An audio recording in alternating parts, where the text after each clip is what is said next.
ஒரு ஒரு அம்மா வந்து வேலைக்கு போயிருக்காங்க. அவங்க வந்து தூய்மை பணியாளரா வேலை செய்றாங்க. அவங்க பேரு வரலட்சுமி. காலையில போகும்போது ஒரு 5 4:45 இருக்கும்னு நினைக்கிறேன். போகும்போது அந்த இங்க ஈபி கேபிள் இருக்கு.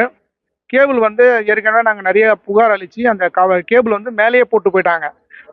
என்னென்ன சொல்றாங்கன்னா, இந்த இந்த இந்த கேபிள நீங்க தான் வந்து பள்ளம் நோண்டி புதைச்சுக்கணும். நாங்க வந்து அதெல்லாம் பண்ணி தர மாட்டோம்னு சொல்லி கிட்டத்தட்ட இது ஒரு 3 மாசமா இந்த பிரச்சனைய வந்து நாங்க கம்ப்ளைண்ட்டா கொண்டு போனோம். எந்த ஒரு ரெஸ்பான்ஸும் இல்ல. எந்த அதிகாரியும் வந்து பார்க்கல. நான் நேத்து கூட ஒரு 4 நாளைக்கு முன்னாடி கூட செ சென்னை அ ச த தமிழ்நாடு ஈபில வந்து புகார் அளிச்சேன். புகார் அளிச்சதுல வந்து நடவடிக்கை எடுப்பாங்க அப்படின்னு சொன்னாங்க. ஆனா இதுவரைக்கும் நான் எடுக்கல. நேத்தும் ஒரு அன்னைக்கே வந்து நாங்க இங்க இங்க இருக்கிற ஜோனல் ஆஃபீஸருக்குலாம் வந்து கம்ப்ளைண்ட் போட்டோம்.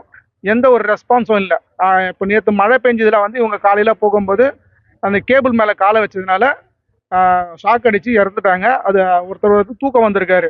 இப்ப அவரு இங்க இல்ல. அவர் தூக்கம் வந்தவரு கைய பிடிச்சு இழுத்துருக்காரு. அவருக்கு ஷாக் அடிச்சு ஒரு கால் வந்து வராம போச்சு இப்போ. அவரு ஹாஸ்பிட்டலுக்கு போயிருக்காங்கன்னு சொல்லி கேள்விப்பட்டோம். அதுக்கப்புறம் இங்க வர முடியல. அதுக்கப்புறம் ஈபிக்கு இங்க இருக்கிற மக்கள் எல்லாருமே வந்து ஈபி ஆஃபீஸ்க்கு ஃபோன் பண்ணா சரியான ரெஸ்பான்ஸ் இல்ல. ஃபோனே எடுக்கல. நானும் ஏந்திச்ச உடனே ஃபோன் பண்ணேன் எடுக்கல. அதுக்கப்புறம் ஜோனல் ஆஃபீஸருக்கு ஈக்கு அவருக்கு ஃபோன் அடிச்ச உடனே அவர் என்ன பண்ணாரு, "என்ன சார் விஷயம்?" அப்படின்னாரு. "இல்ல சார் இந்த மாரி ஆயிடுச்சு. ஒருத்தவங்க இறந்து கிடக்குறாங்க. கொஞ்சம் வாங்கன்னு" சொல்லி சொன்னோம். அதுக்கப்புறம் அவரு அங்க இங்க ஆஃபீஸ்க்கு ஃபோன் பண்ணி அதுக்கப்புறம் தான் வந்தாங்க. அதுவரைக்கும் கிட்டத்தட்ட ஒரு 1/2 மணி நேரத்துக்கு இருக்கும். அது வரைக்குமே வரல.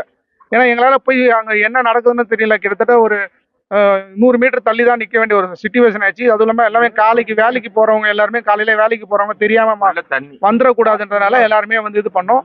இங்க வந்து எதனால இந்த பிரச்சனைன்னு பாத்தீங்கன்னா, இங்க மெட்ரோ வாட்டர் போடுறேன்னு சொல்லிட்டு, ரீசைக்கிளிங் பண்றேன்னு சொல்லிட்டு, தண்ணி கொடுக்க போறேன்னு சொல்லிட்டு இந்த பள்ளம்லாம் நோண்டி விட்டாங்க.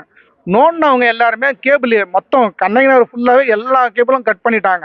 இத வந்து நாங்க போய் புகார் அளிக்கும் போது, இவங்க என்ன சொல்றாங்க ஈபில, நீங்க தான் சரி பண்ணிக்கணும்ன்றாங்க. செய்திகளை உடனுக்குடனும் துல்லியமாகவும் தெரிந்து கொள்ள சப்ஸ்கிரைப் பண்ணுங்க.